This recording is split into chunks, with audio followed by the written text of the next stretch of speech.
आज दिनांक 3 फेब्रुवारी 2026 हिंदू पंचांगाच्या अनुसार 3 फेब्रुवारी 2026ला फाल्गुन पूर्णिमांत माघ अमांत महिन्याच्या कृष्ण पक्षाची द्वितीया तिथी आहे. ज्योतिषीय दृष्टीने द्वितीया तिथी 24:43 पर्यंत राहील आणि त्यानंतर पुढील दिवशी तृतीया तिथी राहील. तर मित्रांनो, चला आजच्या महत्त्वपूर्ण बातम्या पाहूया. केंद्र सरकारने सल्फर कोटेड युरियाबाबत मोठा निर्णय घेतला आहे. आता 40 किलो युरिया बॅगेची किंमत 254 रुपये कर वगळून निश्चित करण्यात आली आहे.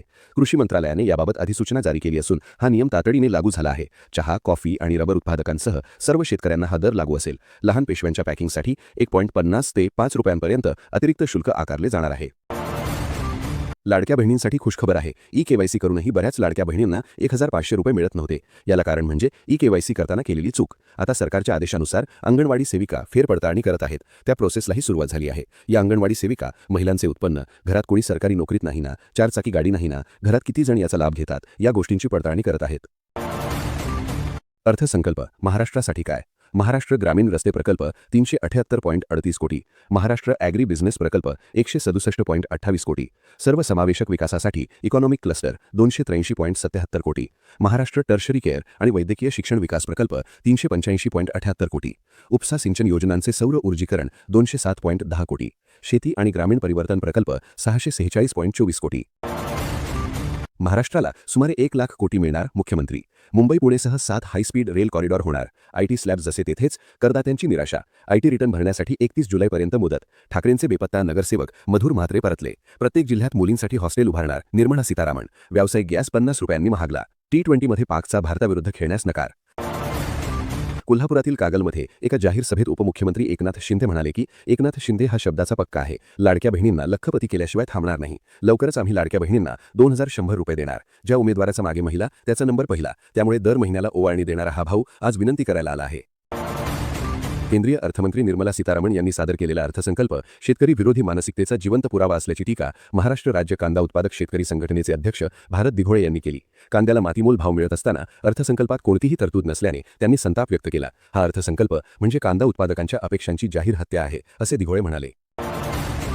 मुख्यमंत्री देवेंद्र फडणवीस म्हणाले, केंद्रीय अर्थसंकल्पात महाराष्ट्राला 1 लाख कोटींचा निधी मिळणार असून विविध योजनांमधूनही मोठा निधी मिळाला आहे. मुंबई पुणे हायस्पीड कॉरिडॉरमुळे राज्याच्या विकासाला गती मिळणार असून आपण तिसऱ्या अर्थव्यवस्थेकडे वेगवान वाटचाल करणार आहोत. ते पुढे म्हणाले, महाराष्ट्रात 5 लाखांपेक्षा अधिक लोकसंख्या असलेल्या शहरांची संख्या अधिक असल्याने या शहरांच्या विकासाला चालना मिळेल.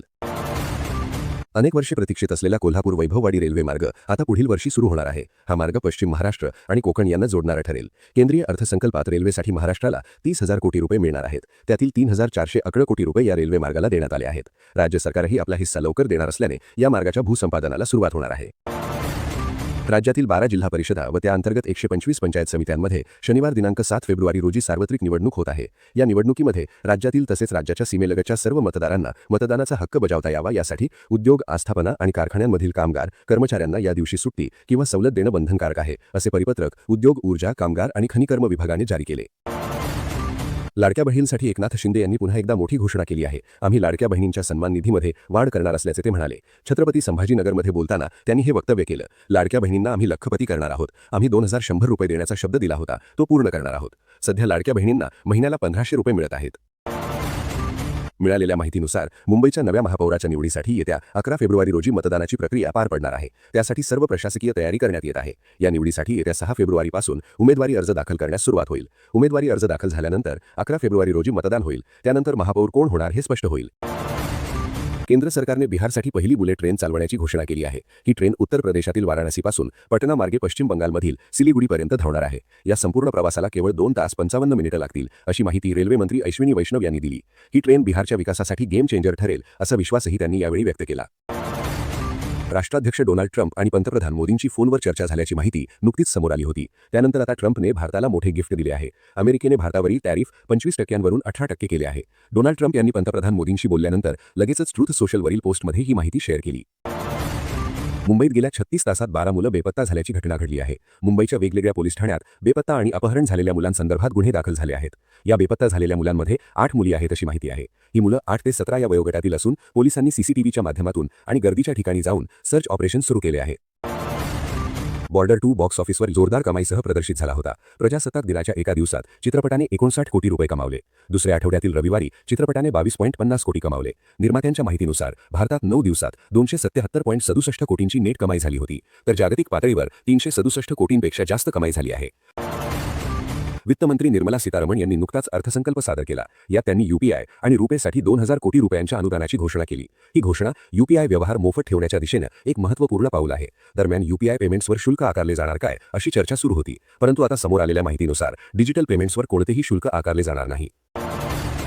सोन्या चांदीच्या दरात मोठी घसरण नोंदवण्यात आली आहे. सोन्या चांदीमध्ये जवळपास 1.5 लाखांची घसरण झाली आहे. चांदी जवळपास 1,25,000 स्वस्त झाली असून मुंबईत आज चांदी 3 लाख रुपये किलो आहे, तर 1,70,000 वरून 24 कॅरेट सोने थेट 1,51,000 आले आहेत. 22 कॅरेट सोन्याचे भाव प्रति 10 ग्रॅमसाठी 1,38,000 आले आहेत.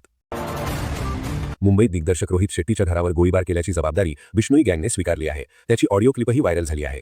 रोहित शेट्टीच्या घरावर केलेल्या गोळीबाराची जबाबदारी मी आरजू बिश्नोई, शुभम लोणकर, हरी बॉक्सर आणि हरमन संधू घेत आहोत. बॉलिवूडला ही चेतावणी आहे. त्यांनी आमच्या दुश्मनाला सपोर्ट करू नये. हा फक्त ट्रेलर होता, नंतर घराच्या आत गोळ्या झाडू असे ऑडिओ क्लिपमध्ये म्हटले होते. पाकिस्तान सरकारने 15 फेब्रुवारी रोजी होणाऱ्या भारताविरुद्धच्या सामन्यावर बहिष्कार टाकण्याचा निर्णय घेतला आहे. यावर आयसीसीने पाक सरकारला चांगलेच खडे बोल सुनावले आहेत. पीसीबीने सर्वांच्या हितासाठी निर्णय घ्यावा. त्यांचा निर्णय खेळाच्या भावाविरुद्ध आहे आणि तो पाकिस्तानी चाहत्यांच्या हिताचा नाही. तसेच हा निर्णय जागतिक क्रिकेटच्या हिताचा नाही असे आयसीसीने म्हटले. अजून अधिकृत निर्णय आलेला नाही. रशियाने पुन्हा एकदा युक्रेनवर हल्ला केला आहे. युक्रेनच्या डिप्रो शहरात खाणकामगारांना घेऊन जाणाऱ्या बसवर रशियन ड्रोन हल्ला करण्यात आला, ज्यामध्ये अंदाजे 12 लोक ठार झाले आणि 7 जण जखमी झाले. युक्रेनची सर्वात मोठी खासगी ऊर्जा कंपनी डीटीईकेने सांगितले की ही बस त्यांची होती. डीटीईकेने रशियावर द्निप्रोपेट्रोव्स्क प्रदेशातील त्यांच्या खाणींवर मोठ्या प्रमाणात दहशतवादी हल्ला केल्याचा आरोप केला आहे. बीसीसीआयचे उपाध्यक्ष राजीव शुक्ला यांनी म्हटले आहे की पाकिस्तानने T20 विश्वचषक 2026 मध्ये भारताविरुद्धच्या सामन्यावर जो बहिष्कार टाकण्याचा निर्णय घेतला आहे त्यावर आयसीसीने घेतलेल्या भूमिकेशी बीसीसीआय सहमत आहे. ते म्हणाले, आयसीसीने मोठे विधान जारी केले आहे. यामध्ये खेळ भावनेचा उल्लेख केला आहे. T20 विश्वचषक 2026 मध्ये भारताशी खेळण्यास पाकिस्तानने नकार दिल्यास जागतिक क्रिकेटला जवळपास $250 मिलियन फटका बसू शकतो. दी एजच्या अहवालानुसार प्रसारक आणि जाहिरातदारांचे यात मोठे नुकसान होणार आहे. आयसीसी या नुकसानीचा भार पाकिस्तान क्रिकेट बोर्डवर टाकू शकते. भारत पाकिस्तान सामन्यातून मिळणारा प्रचंड महसूल बुडाल्यास पीसीबीला भविष्यात गंभीर आर्थिक निर्बंधांना सामोरे जावे लागेल. 10वी पास उमेदवारांना नोकरीची मोठी संधी. रेल्वे भरती मंडळाने 21,997 ग्रुप डी पदांसाठी भरती काढली. इच्छुक उमेदवार अधिकृत वेबसाईट rrbapply.government.in ला भेट देऊन ऑनलाईन अर्ज करू शकतात. अर्ज 31 जानेवारी रोजी सुरू झाले. अर्ज सादर करण्याची शेवटची तारीख 2 मार्च 2026 आहे. बांगलादेशच्या विशेष न्यायालयात भ्रष्टाचाराच्या 2 प्रकरणात माजी पंतप्रधान शेख हसीनाला 10 वर्षांच्या तुरुंगवासाची शिक्षा सुनावण्यात आली आहे. सरकारी गृहनिर्माण प्रकल्पातील जमीन वाटपात पदाचा गैरवापर केल्याचा ठपका ठेवण्यात आला आहे. प्रत्येक प्रकरणात त्यांना 5-5 वर्षांची शिक्षा झाली आहे. त्यांच्या कुटुंबियांना ही शिक्षा सुनावण्यात आली आहे.